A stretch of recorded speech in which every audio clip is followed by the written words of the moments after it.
Okay, guys. Yeah, okay. So this second part actually is not going to be so technical like the first part. So we're not going to do any of those command line stuff anymore. This part, basically, I'm going to introduce you to Docker Hub, which is, okay, so let me show you next slide. It's a bit like GitHub, but it's for container images. So just now I keep talking about, the repository. Every time you press run, it's going to pull from somewhere, right? So this is basically where it all comes from. It's like GitHub, except for container images. So let me show you Docker Hub and what it looks like.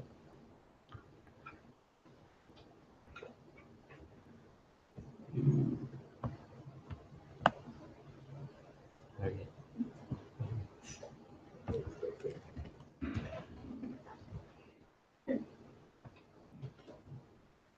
Yeah, so this is one of the good things about using Docker. There's the community behind it, which is important. So you have all of these pre-made images, which you can already get. As you can see, Nginx, probably because everyone uses it to host websites, is like the most pulled of all. It has like 10 million plus. This is like a #1 container. Of course, you have other things. Yeah, there's an Ubuntu container, which is interesting. Like you would think, how can you be running an OS within the container, right? But okay, I'll leave you all to go figure out the technicalities of that one. Basically, the kernel is probably still the same, but it's sort of running a different OS. So actually, you can have, even if you're not running Ubuntu on your host OS, you can have Ubuntu within the container. Okay, so you can use this basically as like a base container if you just want to install things like you normally would on Ubuntu. You can install Ubuntu, then install Docker, and then run another container within a container, and so on and so forth. Recursively run container. You can technically do that. Just I don't know why you want to, but yeah, technically you could. Okay, yeah, of course you have all your MySQL, Mongo, Postgres. That's the one that we pulled just now. This one is actually from a Docker tutorial. So hello world. That's probably also why it's one of the most pulled. Node.js. You need this for Meteor, but I don't think this is not the Meteor one. But yeah, Node.js, Docker Swarm, HTTPD, I think. Can't remember what that is. So on and so forth. So you have Golang, Java. Yeah, so yeah, just now we also use this one, Python. So if let's say we click on one of these, right, usually they will give you some instructions on how to deploy these containers. You can just follow these instructions. Yeah, so the second example just now, you remember how to build a container. Actually, it came from here. So this is how you build a container for a Python application. For different application, for different kinds of different base. Like, okay, if you're using like Express.js, you can go and find one for that. They probably have a different set of instructions as well. It should be a similar idea, but basically, yeah, maybe it's a bit different. You can try it.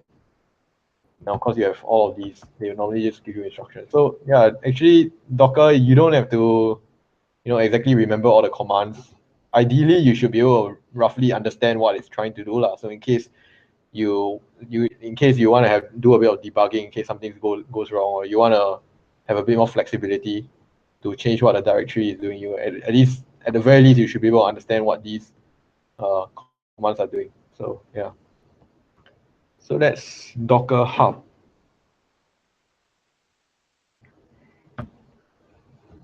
But of course, you can have more containers which are doing other things. Hold on. Well.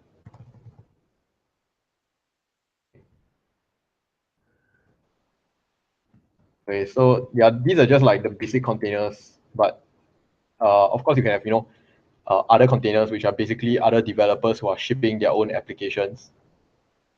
They are also on Docker Hub. So I just have a few examples of some interesting ones over here. Yeah, so I mean, it's not uncommon. If you go to GitHub nowadays, sometimes you will see that container tell you, okay, so you want to deploy this server software. This is Docker container deploy. Use these commands.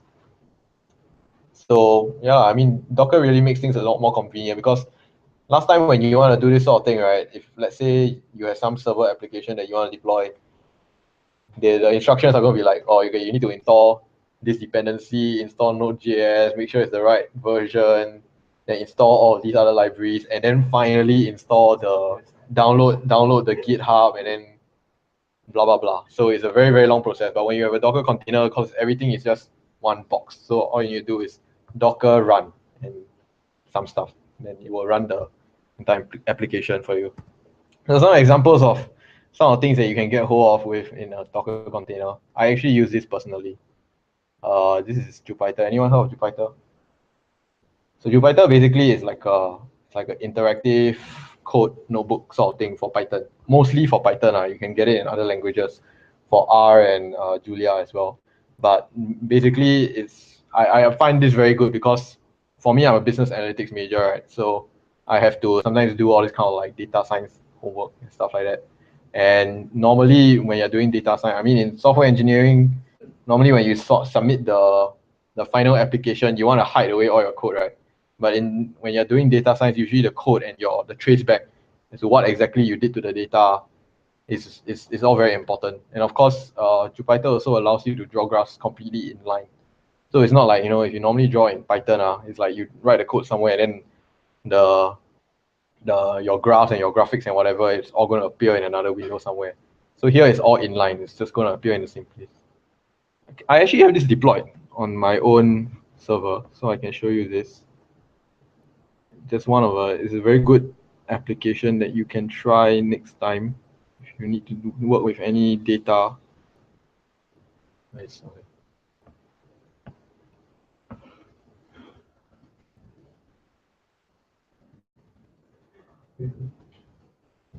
Yes, this is my own server. So, so basically, if let's say, for example, this is actually my internship project. So, yeah. So, yeah, you basically can write all the code and then you can just run it within here. And then if let's say you need to draw any graphics, right? Like let's say you need a map. I think it's a map somewhere. Where's the map? This is not the map. The map is somewhere further down. Ah, yes, okay. So basically this particular thing it's something like Google Maps. What the code inside this particular notebook does is actually it does something very similar to Google Maps. It has all the data about where all the bus stops, all the roads, all the entire train tracks, where all the train stations are. And the idea is to route between let's say if I'm going from point A to point B, it's supposed to be able to find a route to go from these two places. So that's what this particular code does. Of course, this is all just Python inside a notebook. Technically, I could also deploy this and put it inside, attach it to maybe Flask or something. Then it will also have a HTTP front. But inside here, yeah, it's just very good for me to just test out and make sure that the algorithm and everything is working correctly. Why exactly my internship, those guys, they got me to do this? I'm not sure, but yeah, it basically does what Google Maps does. Okay, so I have remade Google Maps. It took a while, but yeah, so that's one of the things that I did. Probably because when you're doing data science, you need all these routes. But when you're using the Google API, if you're using like the Google Maps API, there are limitations. Like if maybe they cap you to 5,000 requests a day. So sometimes it's better to have your own in-house algorithms and you know exactly what they do. So yeah, so this is one of the things that I developed before. And I did this all edited everything within the browser itself. So that makes it very convenient. And if I want to share this with anyone, I can just just send this link. So I used to send this link to my boss. And then yeah, you just open it and see, okay, so this is what you did. I also use this sometimes, I will submit my homework within this itself. Yeah. So like sometimes some of the higher level business analytics modules, they want you to do like some analytics project. You basically need to get some data, analyze the data, do some graphs and whatever. I will do everything inside here, and then I'll just send a link to my professor. It's very convenient. Makes things a lot better than, you know, if you have to like go and type a report inside I don't know where lah, and then, you know, you have to take all your graphs and then you have to paste it inside there. Instead, this one puts it into a very viewable format, and actually you can add comments between as well. Like you see here, like you can actually put text within it. So yeah, this is one of the things that you can actually get a Docker container for. Where to get a Docker container? You can just, I don't know, Google it. I think it's called Jupyter stacks. Yeah. So yeah, so this is actually just a container that you can get from here, and you deploy it. You get this entire Jupyter notebook, and you can just make use of it as and when you want. So okay, so some other things. Let's move on.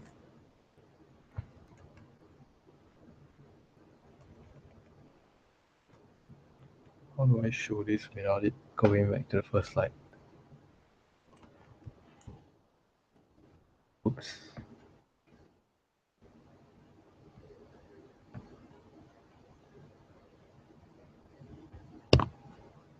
Damn it.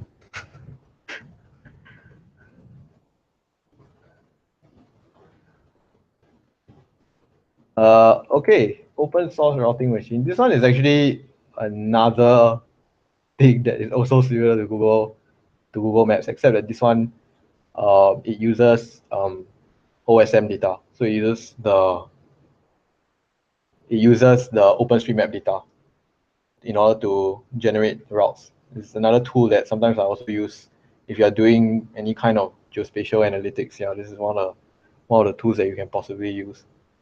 This one is of course the front end. This particular application, right? It actually comes in two parts. So there are two Docker containers. Actually, it's here. Okay, so this particular snippet is actually from the GitHub for open source routing machine. So you realize that there are actually two Docker containers here, right?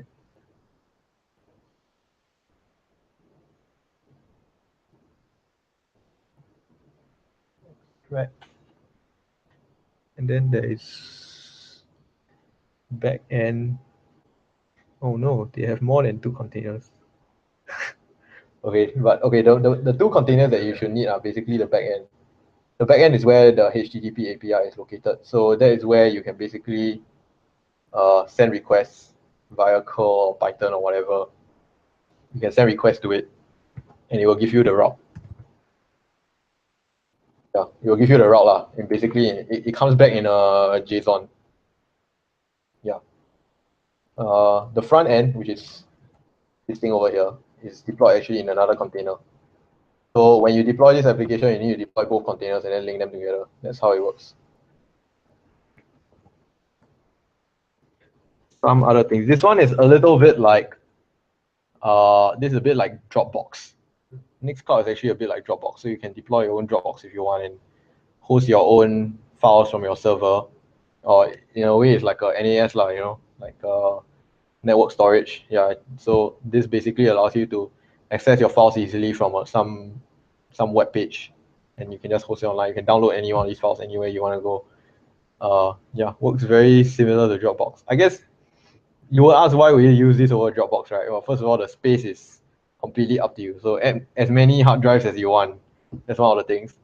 The other thing, of course, is privacy. I mean, if you're using services like Dropbox and all this kind of thing, you would think that they don't look at your files, which probably is true 99% of the time, but you don't know when, you know, if let's say, I don't know, if you're putting illegal movies or something inside your Dropbox, yeah, then I guess they will be obliged to remove it lah. So if you want to host your files with more privacy, you can try one of these services, set up your own server. Only Office is like Google Docs. So this is actually made by some, if I remember, this is made by some Serbian company, which is quite interesting. But yeah, it was some Ulu country somewhere, and they somehow managed to make this entire Office suite. And this Office suite if you read over here, it actually says combines the formatting quality of MS Office and online collaboration of Google Docs. So yeah, this is actually it's actually collaborative. So in that sense, you can do that whole, I type and you type, and we both can see what each other are typing kind of thing. There's also PowerPoint and Excel. There's also spreadsheets and presentations. So this is one of the things that you can also deploy. The whole Office suite that you can basically deploy on a server completely for free. This is okay. There's a free version. There's also a not so free version. So yeah.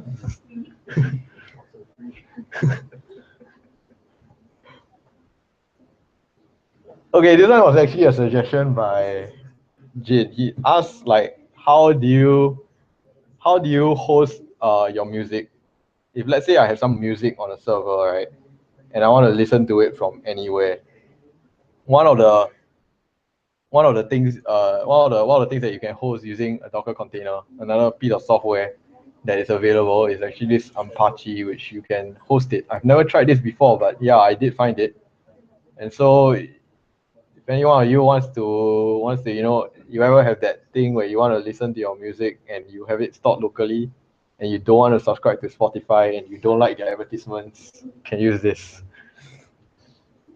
Of course, the legality of it is something else. So if you want to do this sort of thing, try to keep it private. I'm not going to comment what happens if you host these things and you leave it open to the entire open internet. Not sure what's going to happen. Never tried it before.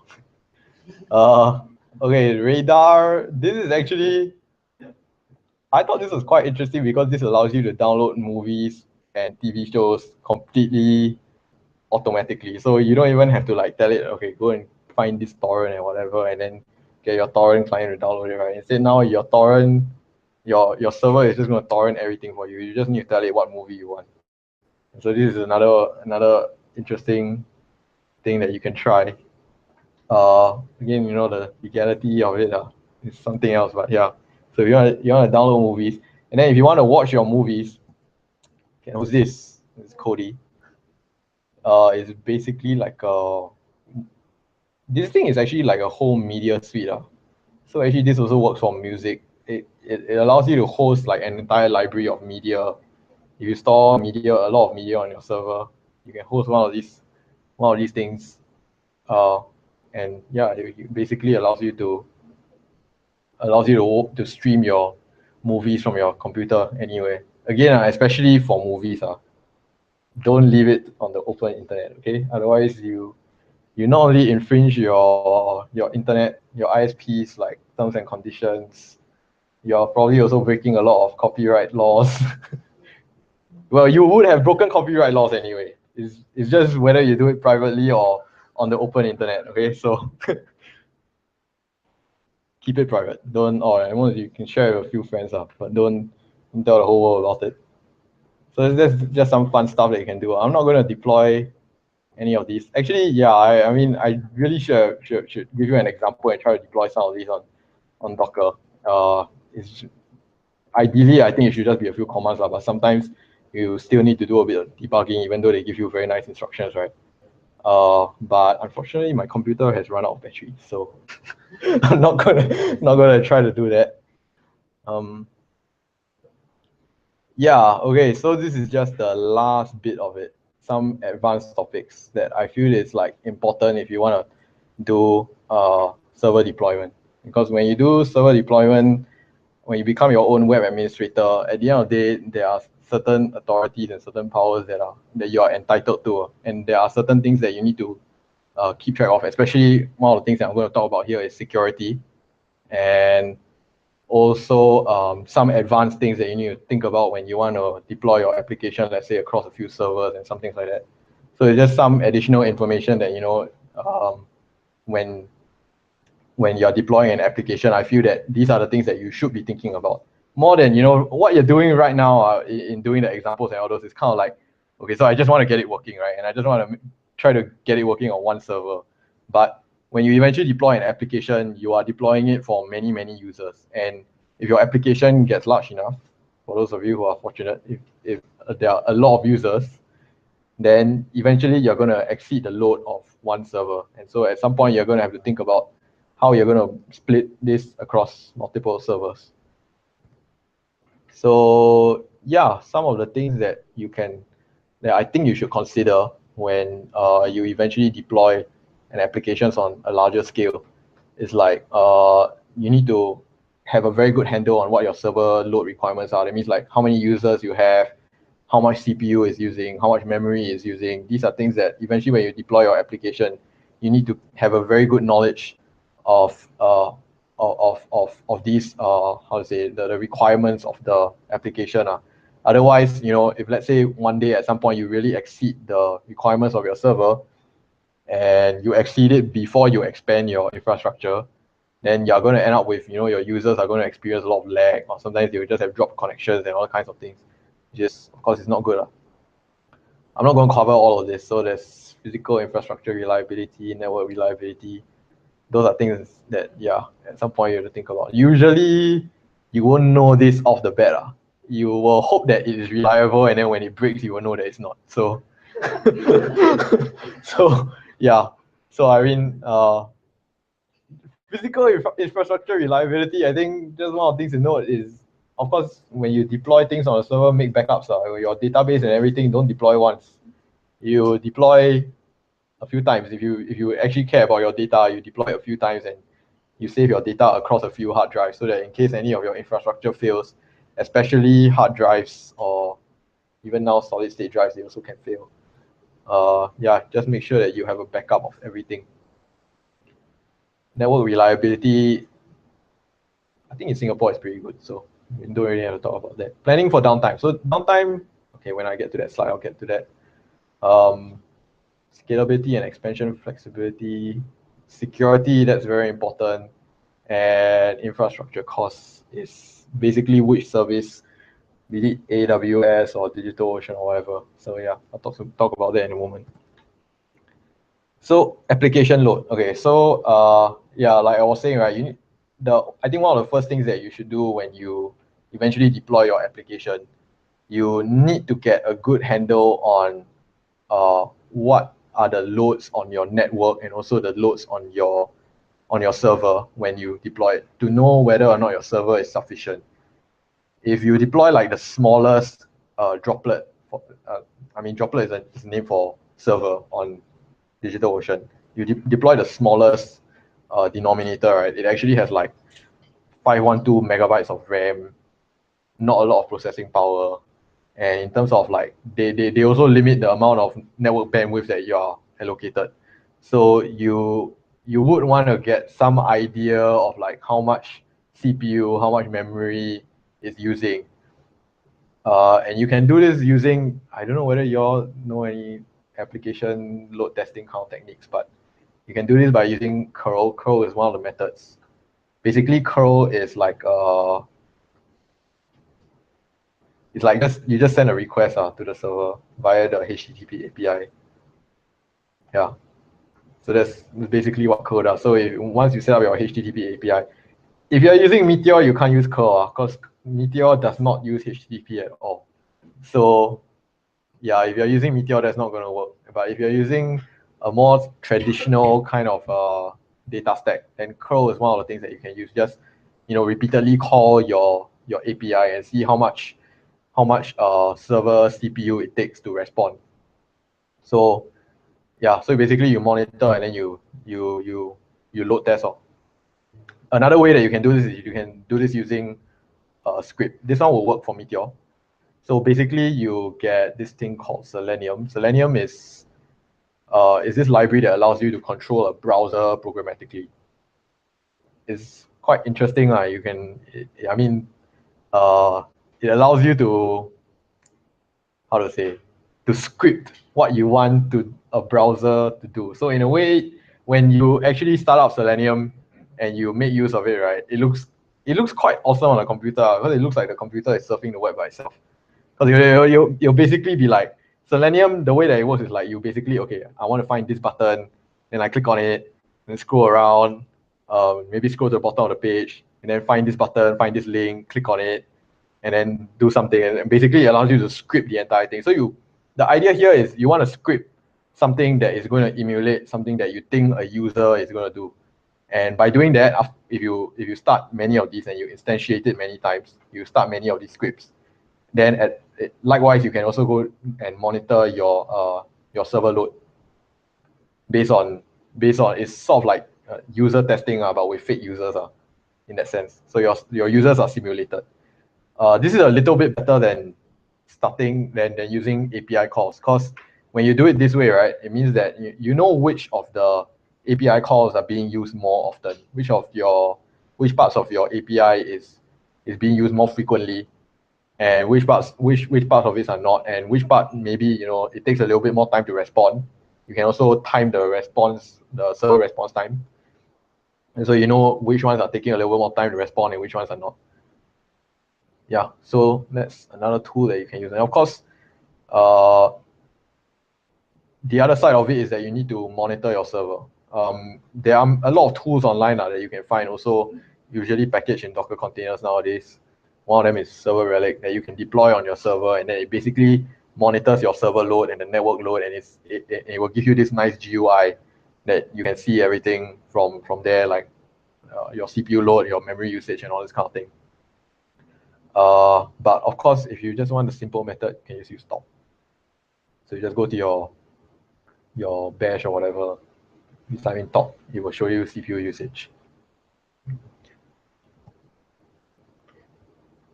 Okay, so downtime. There are usually two reasons for having downtime. And why is downtime important? I mean, right now when you're developing the application, probably it's not as important. But eventually when you deploy it, and if there are a lot of users and it becomes like kind of a critical application, you don't want to have that case where suddenly people start calling you out and like, hey, your application is not working, or this kind of thing, right? So you need to plan for downtime, and you want to keep your application up for as much of the time as possible to give it like maximum availability. It's not usually like a very critical requirement, but if you're developing applications that are more mission critical, like for example, if you're developing applications for a bank or for the military, for example, then downtime starts to become something that is very critical, and usually they will set requirements, contractual requirements on your application, like you have to keep it up 99.9% of the time, and you exceed this 99.9% of the time within a year, then we are going to fine you like a certain amount, this kind of thing. So at a higher level, there are these kinds of requirements, and you need to plan for downtime. So well, if you have failed physical infrastructure, there's not a lot you can do about that. You have to replace your infrastructure, and hopefully you have backups. But if you are talking about software updates is like the other reason why you might have downtime. Actually, Docker can help you with that. So what Docker allows you to do is you can actually deploy multiple versions of your application. So let's say you have a working version of your application, but now you have updated the code and you have a new version of your application. You can actually deploy them on the same infrastructure just to test the new version. So even while your previous version is running, right, you can deploy a new version alongside and test it on the same servers. Even if you just have one server, you can also do that. And you test it first, make sure that everything is working, do all the user testing, and maybe even if the new version has some features which were being requested by your clients, then yeah, you can also let the clients test the features even before they are deployed into the real version. So this is just like sort of like a example kind of workflow for doing a software update. So you build a new Docker image, you deploy that container, you test it, you test it first, you allow users to test it, do any debugging if necessary, change anything if necessary, and then finally you substitute the old container with the new one. And so this will allow you to do software testing, but with minimal downtime. In the past, before there was all these kind of things like Docker, right? Usually companies that need to do this kind of thing, usually what they will do is they will have an entire dedicated testing server. Like they will just have one entire server rack, which is dedicated just for testing the new version and making sure that everything is working before they finally deploy onto the real server. I mean, it's a little bit wasteful in that sense, because now on top of your main infrastructure which you are using to deploy your application, now you have this one entire server which is not being used very often, but once in a while you use it just to chuck your new version and test it and make sure that everything is working. And even sometimes, you know, because this other server is not actually the same infrastructure, sometimes you test it on the other server, and then you put the container onto, or I mean not a container, but you bring your software over to your main server, and it still has some problems. Like for some reason there are like infrastructural differences between your testing server and your main server. So if you're using Docker, you can be sure that, okay, so if I run this on this server, definitely going to work. Okay, so another thing that, you know, when you're talking about using Docker, right, is that you can actually modularize your code by the functionality. So traditionally, what you always find is that, you know, the front end is going to be one code base, right? All your HTML, CSS, JS, whatever, is one code base. Your backend is one code base. Maybe you write it using Django, Flask, or whatever. It's one code base. You deploy it also in one container, and then you have finally you have your database, which is where you store all your data. But actually, when you're using Docker, right, you don't always have to think like that. There is actually some flexibility that you can employ. Like for example, if you find that when you look across applications, right, there are certain features which are actually common across all of these applications. Like for example, the login. You know, almost all the applications, if you want to authenticate who the user is, you're always going to deploy, like you're always going to be creating this login feature. So there's always this login screen. And unless, you know, you want to reprogram the login screen, or you want to, you know, I don't know, copy paste the code inside, it's a bit messy sometimes. This login screen, right, you can actually abstract it out. And so you deploy the login code all by itself in one server by itself.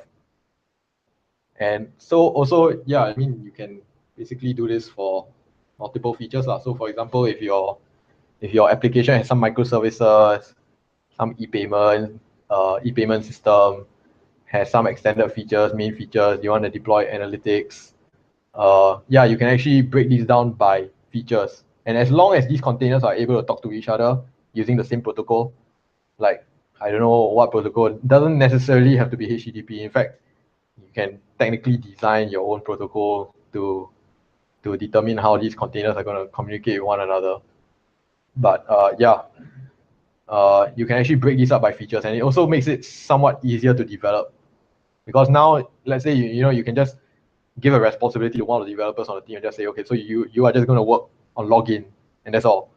And the end result that you're supposed to, the deliverable at the end of the day, deliver this one container that has all of these things, is able to log in, and then the output is just something in some protocol that tells, once it has authenticated, it tells the other app features what the user is. The other thing, of course, is that, you know, you can use, when you organize things this way, you don't have to use the same language throughout your entire application. I think for you guys, usually you are thinking like, oh, you know, I use JavaScript for everything. That's great, right? It's easier when you start to use JavaScript for everything, because yeah, I mean, you only need to learn one language. But after a while, if you try a few languages, you realize that different languages are actually better for different things. So for example, JavaScript is usually very good for writing all of your front end stuff, typically. Like for all your, you know, your button presses, it has all the callbacks. JavaScript is good at doing those things. Traditionally, people do not use JavaScript for servers, for server backends, but nowadays they also do. So because of Node.js. So yeah, now it is a possibility that you can use JavaScript on both front end and back end. But it used to be that, you know, your front end is usually JavaScript, and then your back end will be something else, like, I don't know, Python, Django, some other, or even Java. Yeah, if you're really old school, Java. And also analytics features. Analytics features, usually they are easier to write in Python. JavaScript can be, if you try to write analytics features in JavaScript, sometimes it's a bit messy. So if you ever have faced this kind of application where you need to write one application, but you need to split the features across different languages, yeah, actually you can also consider deploying it in such a manner. okay, you notice here I actually wrote Docker in Swarm mode. This is actually a feature that I didn't really cover today, but the Docker engine actually is able to run across multiple servers. That's actually one of the more interesting features of Docker, but I presume that you guys are just going to be running on one server, so I didn't cover that. But actually, Docker can actually control an entire cluster. So it's like an entire cluster of servers, but you just have one Docker engine that sits on top of all of it. And then you just tell this Docker engine, okay, so I want you to run all of these containers. Oops. I just want you to run all of these containers. And the Docker engine is going to decide, like, based on your specifications, like how much CPU you want to allocate, how much memory you want to allocate to each container. It can actually then go ahead and distribute it across the servers that it's controlling. So that's actually one of the things that you can do with Docker, but you can, if you ever get to that point, you can figure out how to do that if you want to deploy it across multiple servers.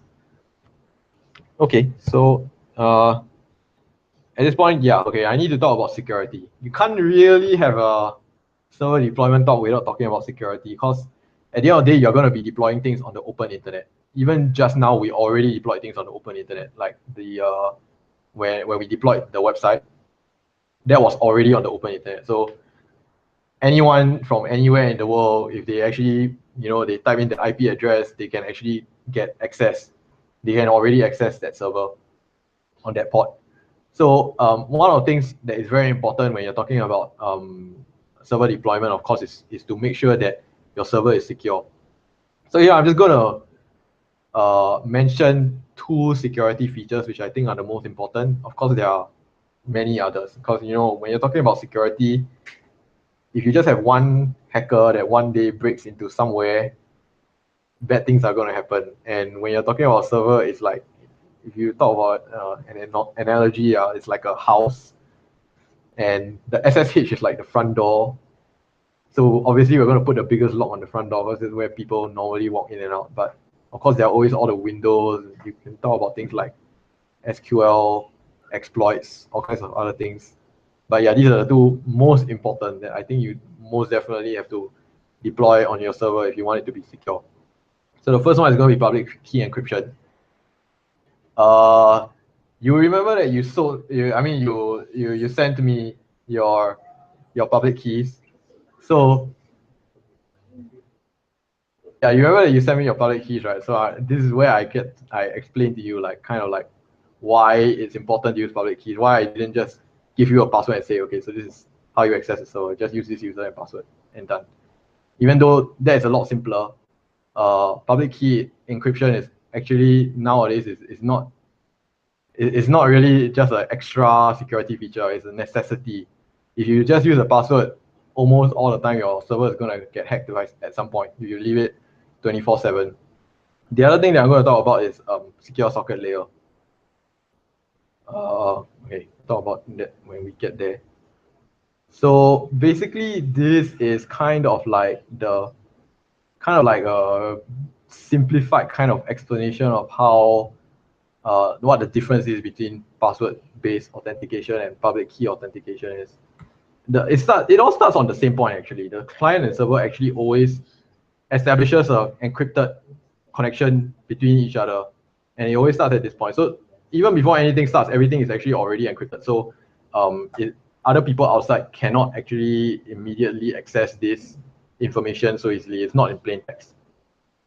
The difference starts here when in password-based authentication, right? The server, the first thing it does is that it's basically going to ask the client, so what's the password? And then the client will encrypt the password to some hash, sends it back to the server. The server encrypts the password from that it has by itself, and then compares it against this. And if these 2 match, then access is granted. So this is how password-based authentication works. The thing is that the password is not unique to the session. So the password doesn't change. The password is there forever. It's the same every single time. And this encryption, right, even though it's technically is encrypted, right? But any client that talks to this server is also entitled to this encrypted connection already. So this encryption is actually not any security feature. It just prevents other computers who are along the way from reading the information.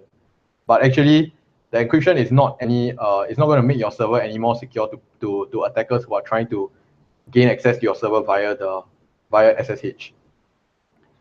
So the last thing that is protecting your server is actually the password. This encryption key is going to be known. The encryption function is known. The last thing that protects it is the password, and the password never changes. So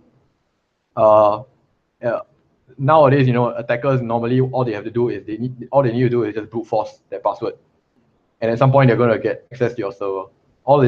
Brute force basically means they just try everything, or maybe they try some passwords that they think are quite likely.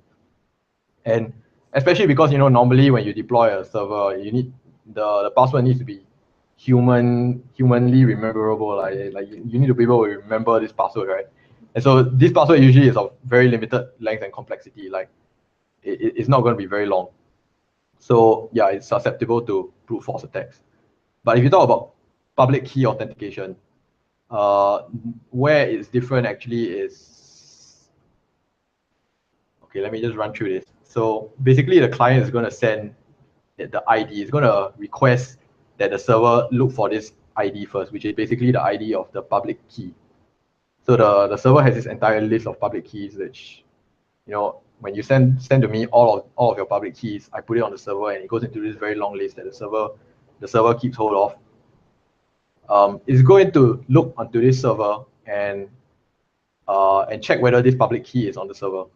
If the public key is actually on the server, then what the server is going to do is it's going to use the public key. It generates a random number. In this case, 1, 2, 3, 4, 5. You get some hash, and then it sends it back to the client. The next step is that the client is going to use the private key. So it's going to use a private key and a different hashing algorithm. It's going to reverse this to get back the 1, 2, 3, 4, 5. But of course, you don't want to send this 1, 2, 3, 4, 5 back directly to the server, because if, for example, the attackers actually know what the encryption key is, technically it's encrypted. But if an attacker knows what the encryption key is and they are able to sniff out this 1, 2, 3, 4, 5, then that's also it. Your server security is also gone. So what's actually going to happen is it's going to encrypt the 1, 2, 3, 4, 5, and yeah, it's gonna send it to the server back via a hash. The server will then encrypt this 1, 2, 3, 4, 5 and check whether this matches against that. And if it matches, then yeah, access is granted. So the difference here is that this random number, this is this random number over here. The password is actually a random number, which the server generates on the fly. It means on every single attempt, every single time you connect to the server, it's going to generate a random number. And so this random number actually, it can repeat. So you can't even brute force a random number. The only way for you to attack this kind of encryption is if you try to get hold of this public key. So you have to be able to get hold of this public key and decrypt this number back into 1, 2, 3, 4, 5 so that you can respond to the server, and that's how you gain access if you're an attacker. Of course, I think you all saw your public key was like this. I don't know how long it is actually, but this incredibly long string of random hexadecimal. So it's not even hexadecimal for the matter. It's actually probably base 64. So yeah, the public key is very long. You can still brute force it. It's just gonna take a very, very long time, probably in the order of years or maybe even several decades on current day computers, depending on what kind of computer you're going to try to brute force it on. So yeah, so that will mitigate any kind of brute force attacks. And at the very least, it's going to keep your server a little bit more secure. I mean, just remember when you're deploying a server, you just need one hacker to figure out what the password is or what the public key of one of the clients is, and that's basically it. Okay, it's like from then on, the attacker can do anything. They can have all the access to all the data on the server. They can wipe everything if they want. They can even deploy funny things. They can put viruses, anything, and basically that's it. Once your front door is open, anything can come in. So when you talk about security, you always need to be very careful about this, about what you're deploying. The other thing, of course, is secure socket layer. So the previous one is preventing people from gaining access to your server via SSH. This is protecting your front door, basically. Okay. The second one is actually the secure socket layer, which is, this one is for you to protect your users' information. So now when you put up your server on the internet and you deploy your applications on it, at some point, maybe, I don't know, if you're deploying like a e-commerce website or something, you're selling things. At some point, one of your users is going to send, for example, his credit card information maybe across the server. And when you're talking about this, right, you can never just use, it is never enough to just use the HTTP protocol alone, because that means that the HTTP protocol is completely unprotected. Any of the computers along the way, when I say along the way, I mean that, you know, when the client actually sends the let's say the credit card information over to the server, right, it actually goes across many computers along the way, many servers. So for example, it can go to the telco, and then maybe it jumps to, you know, a telco somewhere else, somewhere in a different country, and it jumps across a few servers, and then finally it ends up at the target server, right? And so it actually goes across many of these computers. And if you just send the credit card information in plain text, any one of these computers along the way has access and is able to read this information. And so you need to secure and encrypt these particular connections to make sure that anything that is being sent across this connection is not just completely open for everyone to read. So there are, typically, you know, when you talk about client-server connections, usually there are two different kinds of attacks that the hackers usually make use of. One of them is called a man-in-the-middle attack, which basically means that one of the servers that is in between the client and the server, the information at the end of the day still gets to the server. But what the man-in-the-middle can do is they can basically, you know, they can read the information, they can steal that information, they can alter that information, they can change it and say that, oh, you know, instead of maybe transferring $100, now you're transferring $500,000, and it goes to a different account. Yeah, so basically in between, the man in the middle basically can alter the messages that are going to the target server, and you no longer have a secure connection. You don't really know whether what is coming from the client is now the same thing that reaches the server, and you don't know whether the stuff that comes from the server, the replies, is actually what eventually reaches the client, because this guy over here now is able to modify and tamper around with the messages. The other kind of attack, of course, is a phishing attack, which is quite typical on the internet nowadays. So this kind of attack basically is where another server comes and stands between the client and the target server. But in this case, right, it doesn't even communicate with the target server. So your message never actually reaches the target server. Instead, all you're going to see is, like, you know, you go on the internet and you see it's just a fake site. It's completely fake. It looks like that one. It looks like this site. It has maybe it has a login, user, password, enter your credit card information here, and everything they can copy. Remember that, you know, when you host things on the internet, all of your HTML and JavaScript code, all of that is actually available for other people to just take. And so in a way, they can just take your entire website and rehost it, and someone else can host your website. And it looks exactly the same, except that the data never reaches you. Now it's going to go to someone else. And so if, let's say, you're buying something, and then, you know, if you key in your credit card information and then you send it across, you think that, you know, you're reaching this server, you send it here, and then that's it. And suddenly someone else has your credit card information and they can buy anything they want. So this is what you call a phishing attack. So at the end of the day, how does the client needs to know whether the target server is authentic. In the previous case, right, if you talk about SSH, the server needs to know whether the client is authentic. Now, in this case, the client needs to know whether the server is authentic. And this particular case is a lot more complicated. It's not as simple, because in this case, right, there's no way for you to say that, okay, so beforehand, whoever is running the server email the public key and then store it on the client, so the client is able to verify. There's no way to do that. The clients that the server is serving is actually completely unknown to the server beforehand.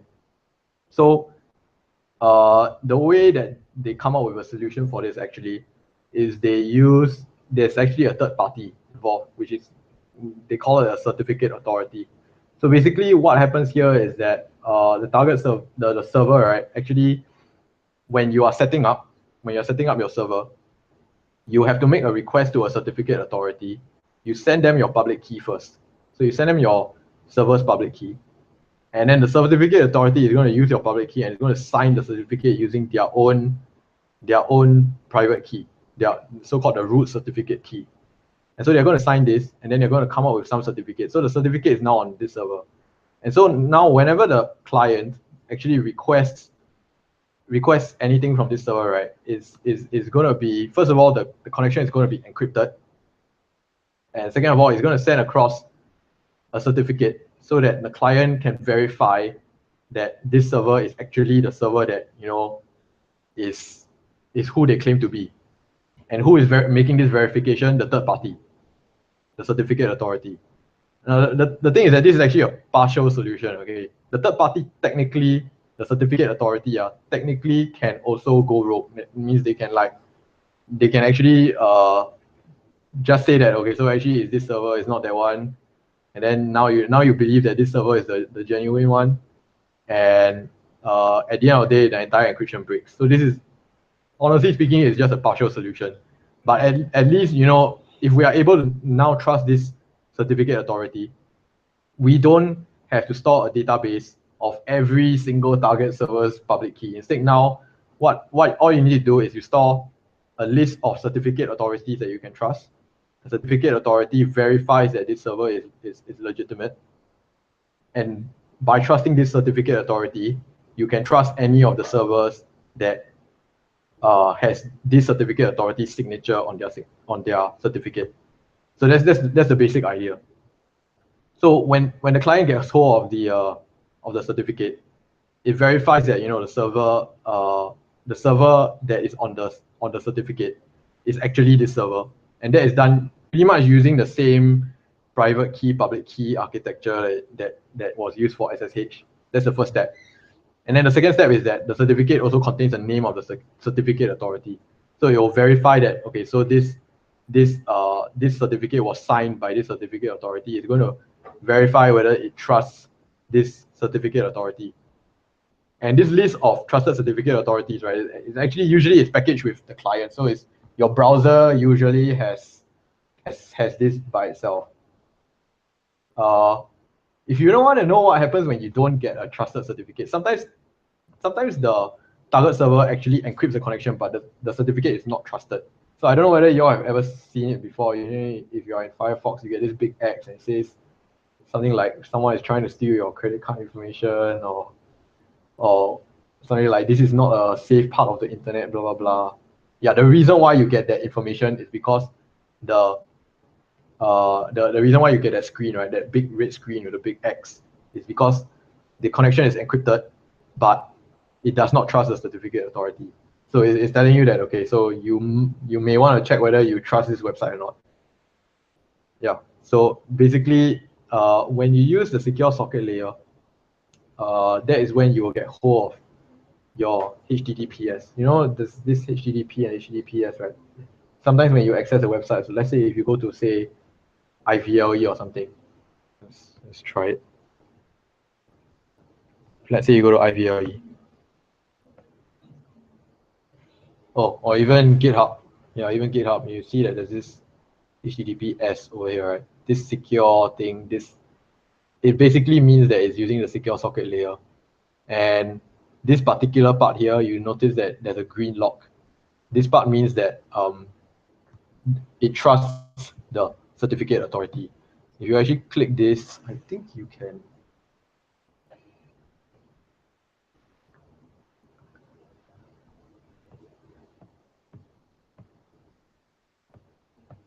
Can you see the certificate? Okay, I can't remember where to find the specific certificate for this website, but yeah, basically there's a certificate that's involved, and that is why you have this. So when you actually deploy any website, right, if you're going to be transferring any kind of secure information like credit card information, all these kind of things, you need to pay attention to this, because this part is actually part of the deployment process. I haven't shown it to you here today because it's a little bit complicated, but yeah, you need to figure out how to, you know, make a request to a certificate authority, get hold of this signed certificate, so that you can allow the clients to verify that your server is legitimate. And also at the same time, it encrypts your entire connection so that it's not just plain text being sent over the internet and anyone can read it. So it achieves two things in that sense: encryption and also client authentication. Right, let's go on. Okay, so the thing is that how do you know that these certificate authorities, right, they can technically just sign a certificate for any server, but you don't want them to do that. So these certificate authorities, right, usually they are like various companies around the world that run these things, and they distribute these certificates, and they undergo very heavy auditing by other companies, other tech companies like Microsoft, Google, whoever. They usually audit these companies. They will sort of do checks. I'm not sure what the exact process is, but they will do checks on these companies to ensure that the servers that they are authenticating are genuine. They are not like some untrusted phishing website that's like trying to steal credit card information, banking information, and all kinds of things. So these certificate authorities actually have to undergo auditing by other companies, and that's a lot of work, right? Costs money, right?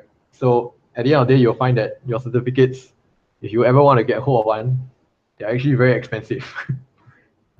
Yeah, one certificate can be like several $100s per year. Okay, compared to your cost of your server, which you'll later on find out is, I don't know what, $5 per month, comes out to about $60 a year for the minimum one, right? The certificate, if you want to keep your users' information secure, to buy one certificate, several $100s per year. Okay, there are actually websites out there that offer free certificates, but of course, you kind of want to question whether or not you trust these free certificates and whether or not they're trustworthy, So yeah, just something to take note of. If you want to deploy HTTPS, one of the things that you'll do, buy a certificate from one of these companies, and it's not gonna be cheap. So yeah. Personally, I have never bought anyone before.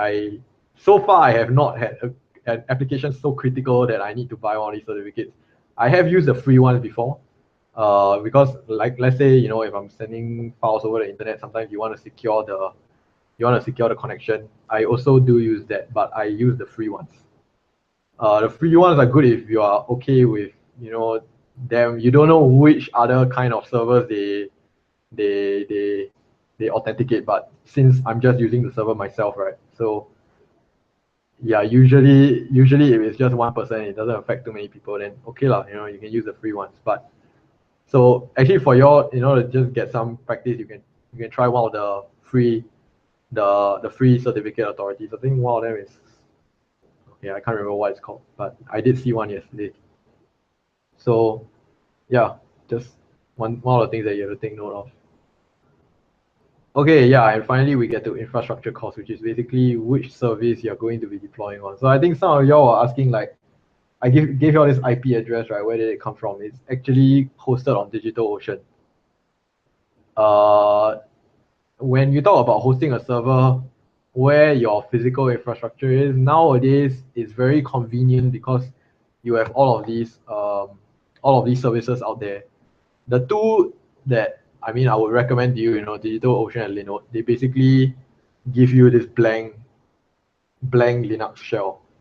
So you go inside there and there's nothing on it. It's just, they will just give you the SSH access. You get into the server, you do whatever you want.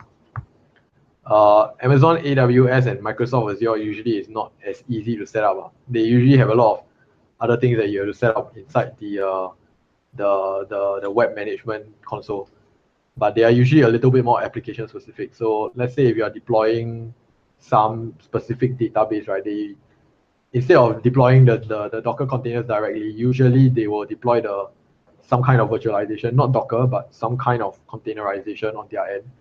But it's all managed through a web console, so you don't have to deal with any kind of command line. So if you just want to avoid command line, you try one of these.